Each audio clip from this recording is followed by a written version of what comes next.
Los programas vacunales hay que adaptarlos a la realidad y a la situación epidemiológica de una granja. Probablemente, y un paradigma de esto podría ser PCV2. Yo soy también un convencido que la vacuna frente a Mycoplasma pneumoniae alrededor del destete es una vacuna que funciona y funciona muy bien. Entonces, yo no la tocaría, la tendría aquí. Con PCV2, no sé si es porque me he dedicado demasiado a este tema, pero soy un radical. Y como soy un radical, yo te diría, yo vacunaría a cerdas, a reposición y a lechones.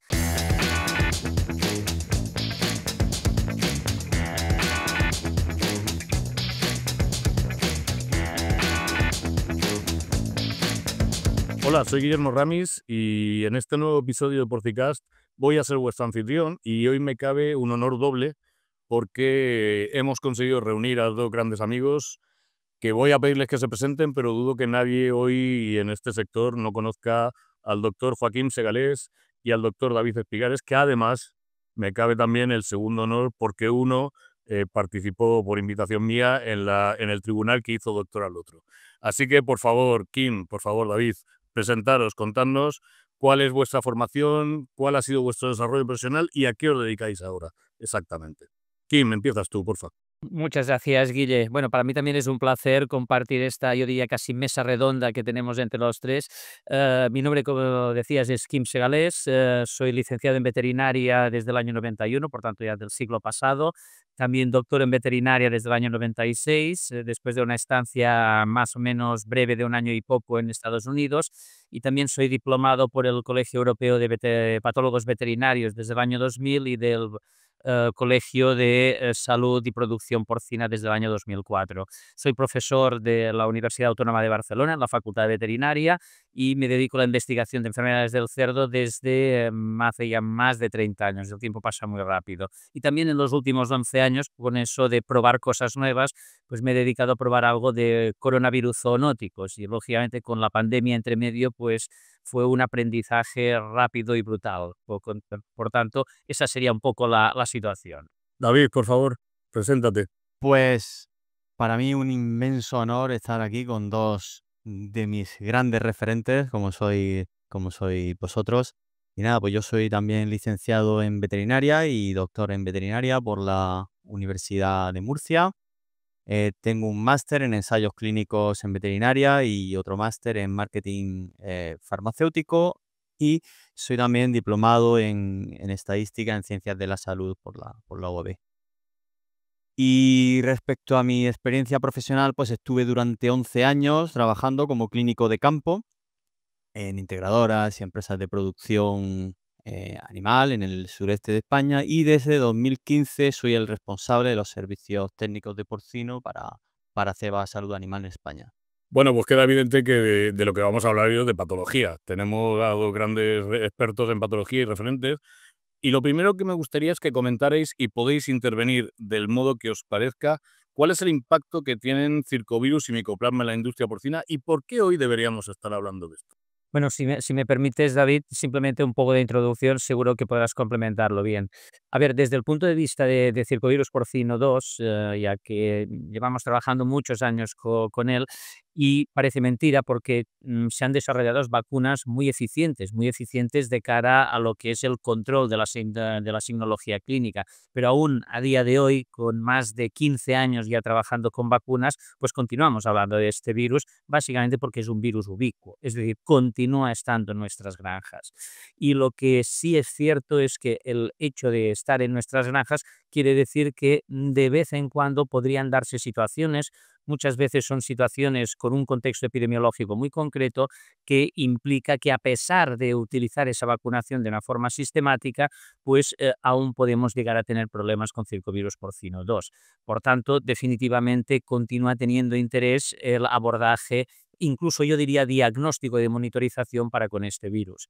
Con Mycoplasma pneumoniae, permitidme ser un poco crítico, pero precisamente estuve mirando unas estadísticas de los años 50-60 en Estados Unidos y se hablaba de que aproximadamente había un 40-50-60% de cerdos en matadero con lesiones compatibles con neumonía enzótica. Bueno, estamos ya en el siglo XXI, 60 o 70 años después, y continuamos con 40, 50, 60% de prevalencia de lesiones de neumonía enzótica en matadero.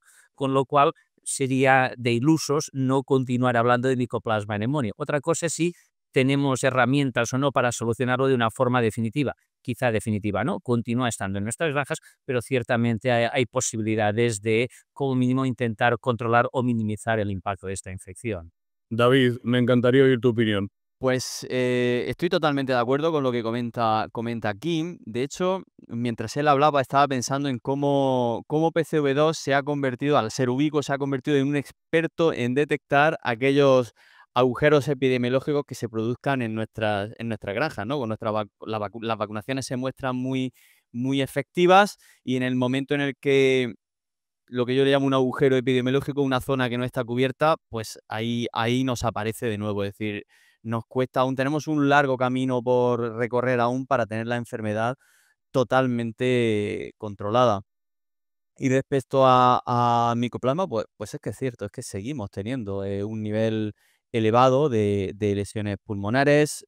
Probablemente aquí los mayores avances los hemos producido en que conocemos mucho mejor la bacteria, las coinfecciones que es capaz de generar, pero sí que es cierto que nos queda todavía un camino por recorrer en lo que al control de lesiones se refiere. Bueno, vamos a profundizar un poquito más en circovirus, porque me gustaría que hablarais de qué cambios se han producido con respecto a virulencia y con respecto a los genotipos predominantes en los últimos 10 años. Es decir, ha cambiado mucho el escenario desde hace una década aproximadamente. Ahora me gustaría que empezara David, por darle un poco de alternancia. Tanto.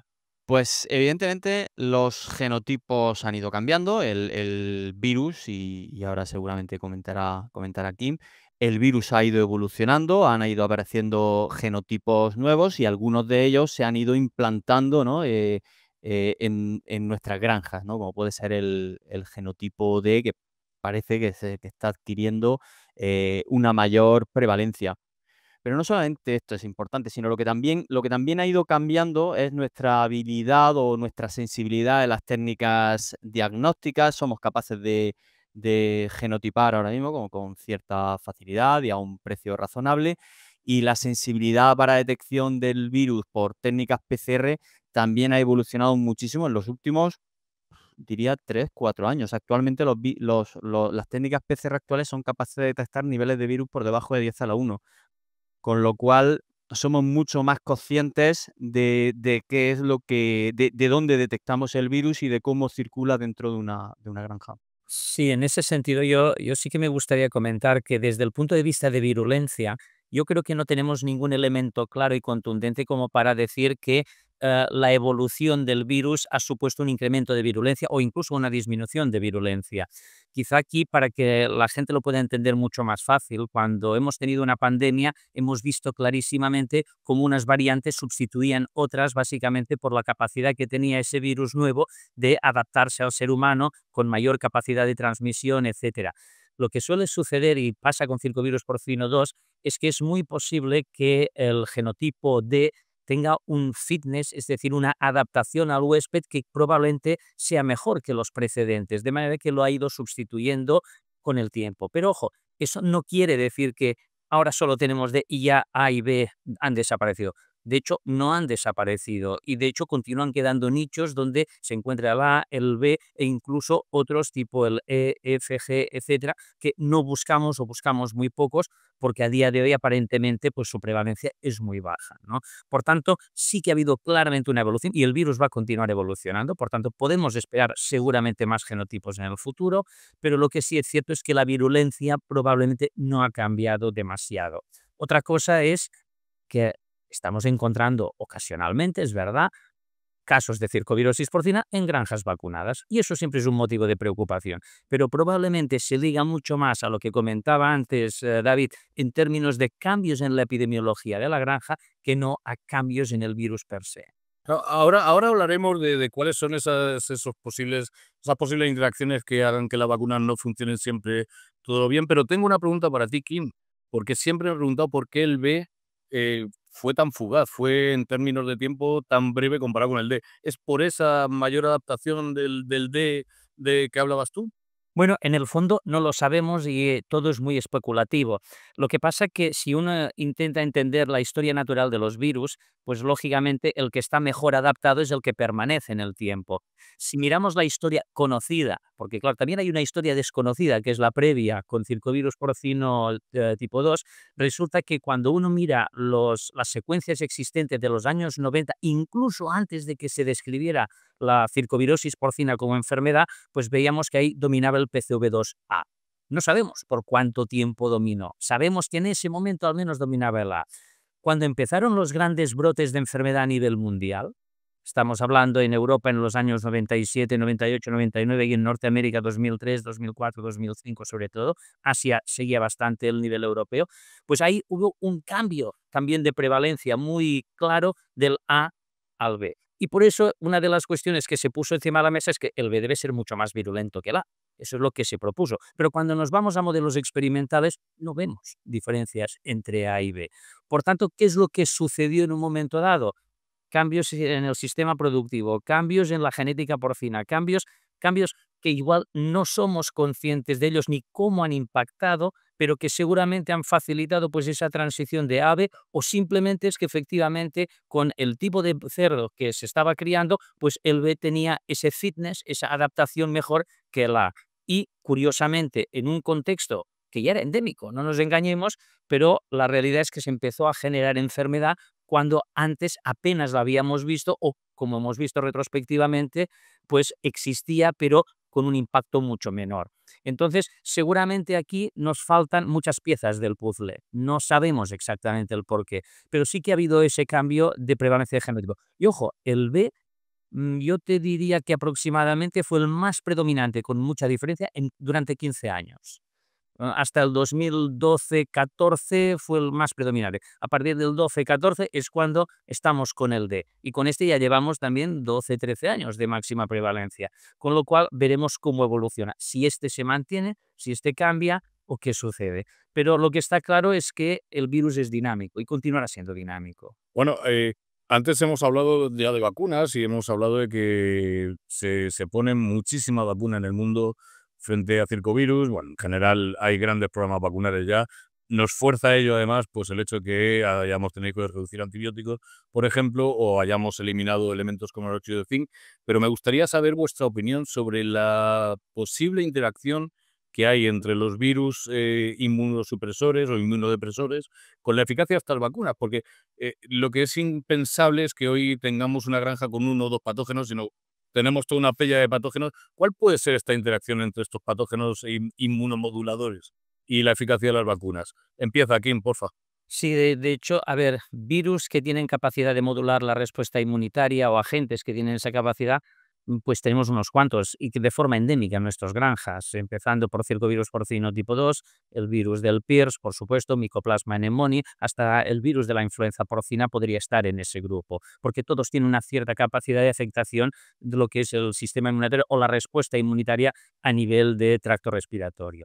Entonces, ¿qué es lo que sucede? Que, como bien decías antes, no es inhabitual encontrar más de un patógeno en las granjas y a veces hay 2 o hay 3. Y lógicamente es una cuestión también de temporalidad. La coincidencia en el espacio y el tiempo, pues lógicamente suele generar cuadros clínicos más graves que si estos patógenos actúan por separado. Pero también, lógicamente, si son capaces de modular esa respuesta inmunitaria, también otros patógenos considerados secundarios o seguidores, followers a estos primeros, pues son capaces de generar enfermedad o de agravar la enfermedad ya existente.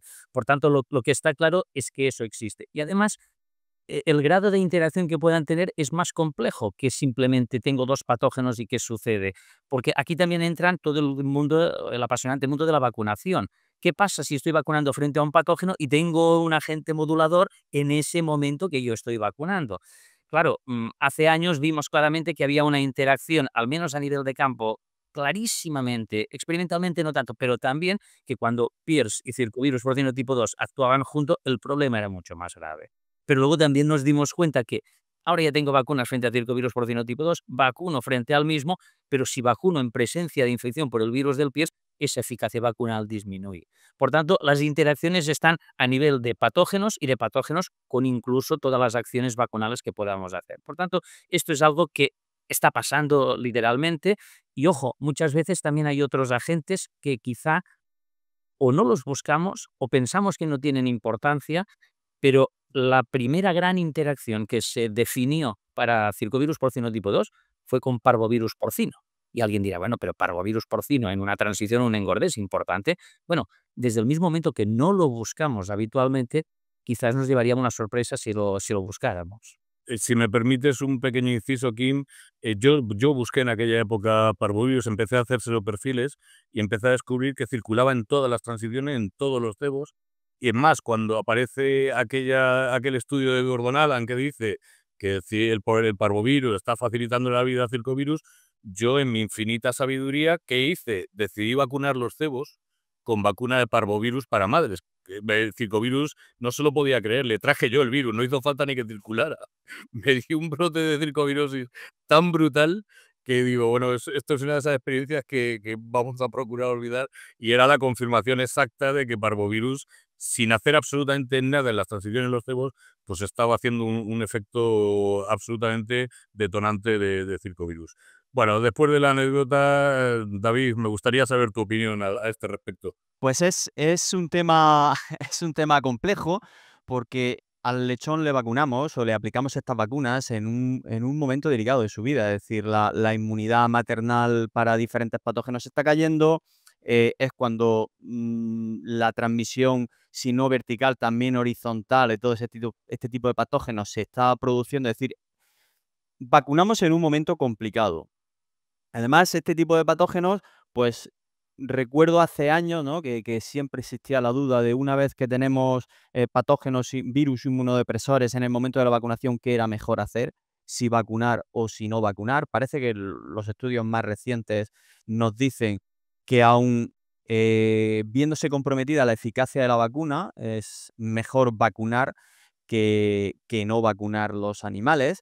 Y además, no obstante, yo añadiría que viendo cómo está tornándose la producción porcina con el manejo en bandas, a 5 semanas, con estos lotes de lechones cada vez más grandes, con los problemas que tenemos para la mano de obra en las granjas, es cierto que nos preocupan mucho los virus inmunodepresores y las coinfecciones, pero me empieza a preocupar más en los lotes grandes para vacunar, el manejo de la vacunación, es decir, otra serie de problemas añadidos al momento de la vacunación que pueden restarle eficacia a una vacuna al mismo nivel o incluso más que un virus inmunodepresor, porque las vacunas tienen una cosa, que para que funcionen hay que aplicarlas bien y conservarlas bien.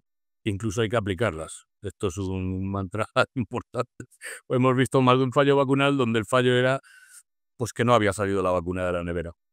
Bueno, ahora quiero que le solucionéis la vida a muchos de nuestros compañeros. Quiero que me hagáis vuestro programa vacunal innegociable. Quiero que me hagáis no solo vuestro programa vacunal, sino vuestro programa de prevención para mantener una granja en buen estado de salud. Como veis, os hago una pregunta facilita, sencilla y que no os va a complicar la vida. David, ahora empiezas tú. Pues tengo muy malas noticias, Guille. Yo pienso que no existe el café para todos. Y yo creo que los programas vacunales hay que adaptarlos a la realidad y a la situación epidemiológica de una granja. Probablemente y un paradigma de esto podría ser PCV2. Probablemente el mejor programa vacunal es vacunar reproducción, vacunar reproductoras y vacunar lechones. Ahora bien, la pregunta que hay que hacerse, ¿esto es necesario en todos los casos? Probablemente si lo hacemos en todos los casos va a funcionar, pero seguramente se dan casos, y de hecho vemos casos en los cuales únicamente vacunando reposición y lechón, pues puede ser suficiente para el control de la enfermedad en ese momento. Es decir, para establecer un plan vacunal hay que realizar una monitorización continua e ir adaptándolo continuamente. Luego tenemos enfermedades que son más versátiles. Si eres positivo a micoplasma, pues generalmente la vacunación a 3 semanas de vida es una vacunación muy, muy estandarizada y que en la inmensa mayoría de los casos funciona bien. Otros patógenos, pues bueno, podemos aquí añadir, que entiendo que la pregunta iba también ligada a planes vacunales con todos los patógenos, ¿no, Guille? O únicamente referida a micoplasma y... Hombre, si nos limitamos solo a micoplasma y a circo, pues en la mayoría de los casos nos vamos a quedar flojos. Siéntete libre de añadir todos los que tú quieras. Claro, y habiendo comentado primero lo que he comentado, que tenemos que adaptar la vacunación a la realidad que tiene la granja, pues posiblemente a día de hoy vemos que hay vacunas que son innegociables, es decir, parvovirus mal rojo, que es muy ubicuo en la mayoría de granjas, son patógenos ubicuos y en cuanto dejas de vacunar, posiblemente encuentras un escape. Los problemas, las diarreas neonatales en los lechones, para mí es importante vacunar a las cerdas para diarrea neonatal en lechones. Y veo granjas que no vacunan, pero también veo que en determinados momentos tienen un escape, tienen que recurrir corriendo a la vacunación y ya llevan 2 meses de retraso, hasta un mes de retraso hasta que tienen animales protegidos. Posiblemente influenza es otra de aquellas vacunaciones que curiosamente, a diferencia de otros países de Europa, en España el porcentaje de ceras que vacunamos es más reducido. Aquí estaremos en torno a un 25-30%, mientras que otros países del norte de Europa tienen prevalencia de porcentaje de vacunación en torno a un 80-90% de las reproductoras. Por supuesto, PCV2 es un innegociable, Mycoplasma es un innegociable. APP es de estos patógenos que depende de la realidad de tu explotación, al igual que PIRS, depende de la realidad de tu explotación. Y no sé si me dejo, bueno, Aujexky, sí, este no cuenta. Y no, creo que no me dejo ninguno de los innegociables. Básicamente serían estos. Lo que sí es innegociable es el control mediante la vacunación. Vacunar no es una opción, es una obligación. Desafortunadamente, como he dicho más de una vez, o nos va a faltar cuello o nos va a faltar el calendario. Pero claro, el programa que has planteado es extremadamente complejo y complicado y completo. Es decir, yo estoy de acuerdo contigo. Ahora quiero irte a ti, Kim. ¿Tú qué dices al respecto? Bueno, desde ese punto de vista, sí que, por supuesto, yo estoy con David en el sentido de que cada granja es un mundo y cada granja pues tiene pues también su panel de patógenos que puedan estar afectando y por tanto hacer un traje a medida que sirva para todas seguramente no lo hay o no sería eficaz realmente en algunos casos. Por tanto, es cuestión de adaptarlo. Eso sí, hay una serie de patógenos que creo que no hay que reinventar la rueda. La rueda está inventada, sabemos que funciona, pues apliquémoslo. Ah, me refiero a estos últimos, Mycoplasma pneumoniae. Yo soy también un convencido que la vacuna frente a Mycoplasma pneumoniae alrededor del destete es una vacuna que funciona y funciona muy bien. Entonces, yo no la tocaría, la tendría aquí. Con PCV2, no sé si es porque me he dedicado demasiado a este tema, pero soy un radical. Y como soy un radical, yo te diría, yo vacunaría a cerdas, a reposición y a lechones. Y los lechones seguramente los vacunaría alrededor del destete y si puede ser casi una semana más tarde, 4 o 5 semanas, no tendría ningún problema. Luego ya me dirán si problemas de manejos, etcétera. Sí, pero no nos engañemos. Cuando teníamos que vacunar a Aujexky, animales de 8 y 12 semanas, también lo hacíamos, ¿no? Entonces, lo del tamaño del animal, yo lo puedo entender, queremos ir a, cada vez tenemos más problemas de personal, es más complicado, etcétera. Pero si yo tuviera que escoger con PCV2, haría reproductoras, habría reposición y vacunaría también los lechones. Con Pierce, aquí ya tengo mis dudas, pero mis dudas sobrevienen al hecho de que, al menos esa es mi opinión, las vacunas frente al virus del Pierce no tienen la eficacia clínica que tienen otras vacunas como la de Mycoplasma o circovirus. Entonces, claro, si yo me está circulando Pierce en mi granja, seguramente la aplicación de esta vacuna frente a Pierce pues va a ser necesaria. Si aplico a cerdas o a lechones, aquí también tendríamos mucho a debatir en ese sentido. Es más, no tengo una idea suficientemente clara como para decir o esto o lo otro. Yo creo que aquí sí que habría que estudiar muy claramente de qué tipo de granja estamos hablando. Influenza es otro clásico que está en todas las granjas del mundo mundial, como quien dice, y en cambio estamos vacunando relativamente poco. También hay diferencias regionales, de país, etcétera. Bueno, ¿a qué obedece esto? Pues muchas veces a modas, también a pues, líderes de opinión que opinan que hay que hacer más esto o lo otro en algunos países o regiones, etcétera.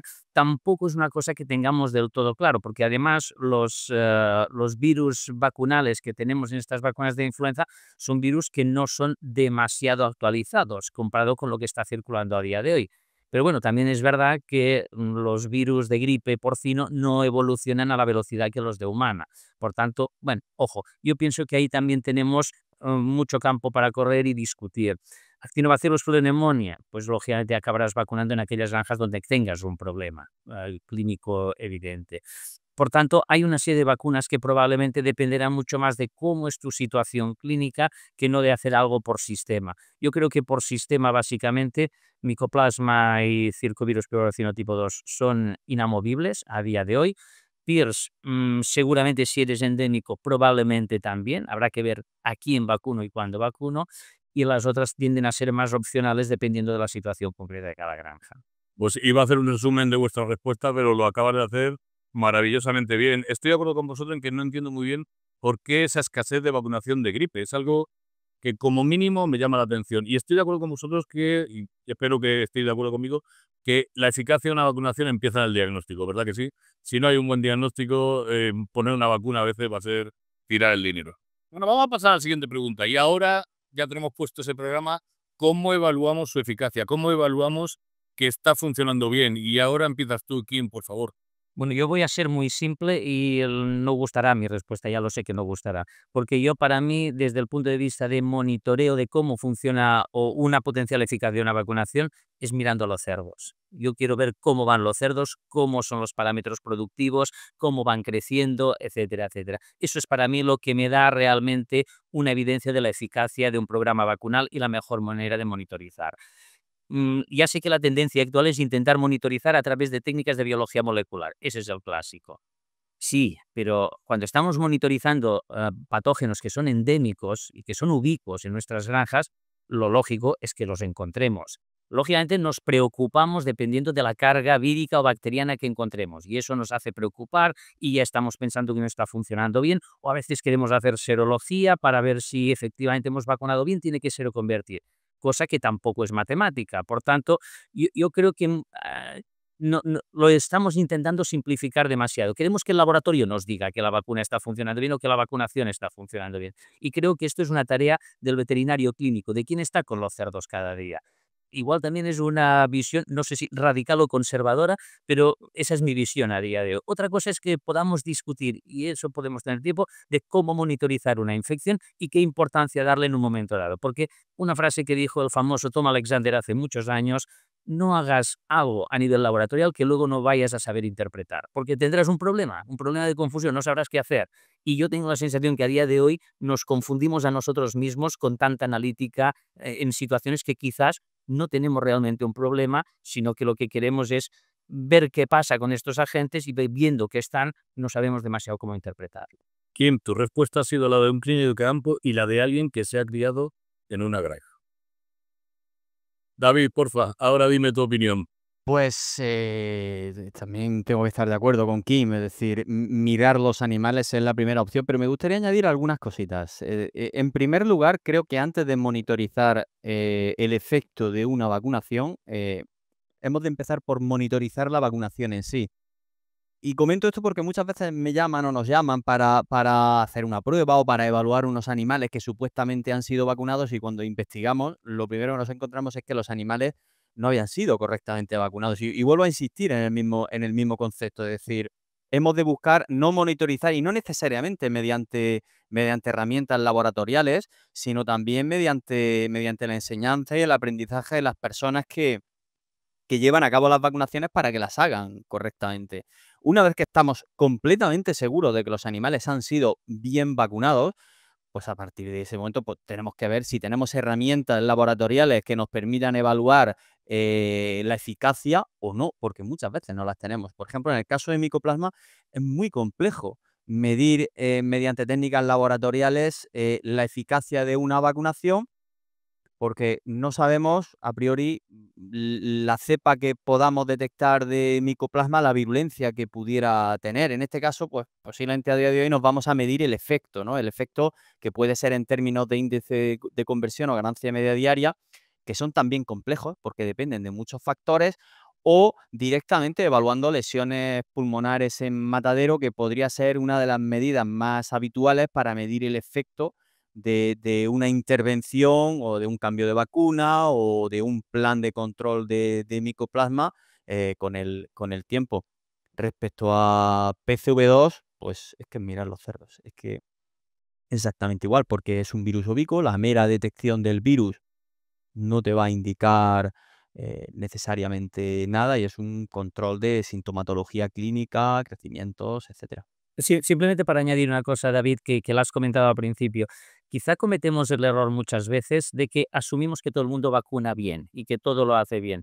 Pero eso es que lo he visto a lo largo de mi carrera siempre cuando uno dice, bueno, ¿y qué tal limpias y desinfectas? Pues, no, se hace bien en ese sentido. Y bueno, pero sí, pero ¿cómo monitorizas que has limpiado y has desinfectado bien? No, ya vacuno bien, es que ya vacuno bien, eso sí, pero ¿cómo monitorizas que realmente has vacunado bien? Si uno mira las buenas prácticas de vacunación, que también existen, si es un listado de 10 acciones o 12 acciones, no es simplemente la acción de tengo una jeringa y pincho, es bastante más complicado que eso. Pero como lo tenemos integrado en nuestra cabeza como lo normal, también, ¿qué es lo que hace? Lo hago lo normal y por tanto lo hago bien. Y ojo con estas historias porque asumimos que hacemos bien una serie de cuestiones y cuando uno realmente lo analiza, empieza a ver cosas que son mejorables. Y quizás muchas cosas que podríamos mejorar en granjas estarían en estos detalles. Normalmente el diablo siempre está en los detalles.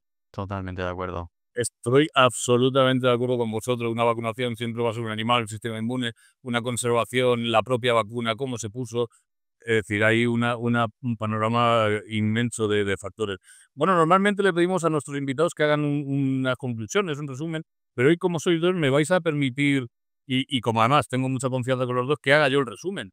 Hablamos de cómo Circovirus ha cambiado, ha evolucionado, los genotipos han cambiado, la virulencia no estamos seguros de que haya cambiado, pero sí es verdad que se han ido moviendo, que los planes vacunales siguen estando vigentes, que los innegociables en un plan vacunal van a ser micoplasma y circovirus siempre, que hay una escasez de vacunación de gripe anormalmente baja en este país y que deberíamos de revisarlo, que el diagnóstico es fundamental para saber de qué tenemos que hablar cuando estemos hablando de prevención y que la monitorización no pasa por tener CQs de 37, sino por ver que los animales comen, engordan, están sanos y al final llegan en 6 meses a 120 kilos. No sé si me dejo algo, pero como resumen de lo que hemos hablado hoy, creo que está bien. Debo decir que me pasaría toda la tarde, absolutamente toda, hablando con vosotros. Lo suelo hacer con frecuencia y lo disfruto inmensamente, pero se acaba nuestro tiempo, así que lo que sí quiero es que hagáis una recomendación, una cada uno a nuestra audiencia, al respecto de estos patógenos y de su prevención, y que al final, como siempre, hagáis una nominación. Digáis una o varias personas a las que os gustaría oír en un podcast de este tipo. Adelante, Kim, por favor. Bueno, pues si quieres empiezo yo. Yo volveré a ser otra vez muy básico, pero si tengo que hacer una recomendación sería que no reinventemos la rueda, que simplemente nos ceñamos a lo que realmente hay, que sepamos hacer buenas investigaciones clínicas en granja, porque si hacemos una buena investigación clínica y epidemiológica, estoy seguro que aquello que venga posteriormente a nivel laboratorial o lo que pueda mostrar tendrá mucho sentido y nos permitirá pues abordar cualquier problema de forma clara. Pero a veces es volver a lo básico, pues mirar los cerdos, hacer necropsias, interpretar esas lesiones, etcétera. Cosas tan básicas como estas son fundamentales en nuestro trabajo. Por tanto, para mí esto es crucial. Nomina a alguien, Kim. Y si tengo que nominar a alguna persona, me vienen muchísimas personas a la cabeza, pero una que me viene a la cabeza y pensando en influenza, pues sería definitivamente Montse Torremorell, por ejemplo. Ya hemos hablado con ella, pero te tomo la palabra y volveremos a hablar con Monse con mucho gusto. David, porfa. Pues como el back to basics me lo ha quitado me lo ha quitado Kim, me voy a quedar con el keep it simple. Hagamos las cosas simples en las granjas, pongamos las cosas fáciles, eh, evaluemos que lo primero que es poner las vacunas bien se hacen y estas evaluaciones hagamos siempre de una manera lo más simplificada posible. Respecto a nominaciones, puesto que se me ocurren muchas personas, pero puesto que hemos estado hablando específicamente del manejo de la vacunación y lo importante que es, pues se me ocurre nominar, por ejemplo, a mi compañero Pablo del Carmen, que se dedica precisamente a esto, a evaluar en granjas que las vacunaciones se hagan de la manera apropiada. Es la primera vez que nominan a Pablo del Carmen, pero créeme que me voy a asegurar de que termine sentado ahí enfrente de mí. Compañeros, muchísimas gracias. Siempre digo lo mismo y lo voy a repetir. Gracias por darle a nuestra audiencia lo más valioso que tenéis, que es vuestro conocimiento y vuestro tiempo. Así que ha sido un verdadero placer y es la penúltima como mínimo vez que os pongo delante de la cámara. Espero que haya una última y otras muchas últimas. Muchísimas gracias a los dos. Muchas gracias, Guille, y muchas gracias a Porcicast por invitarnos. Muchísimas gracias por este ratito, Guille y Kim, y muchas gracias a Porcicast por la invitación.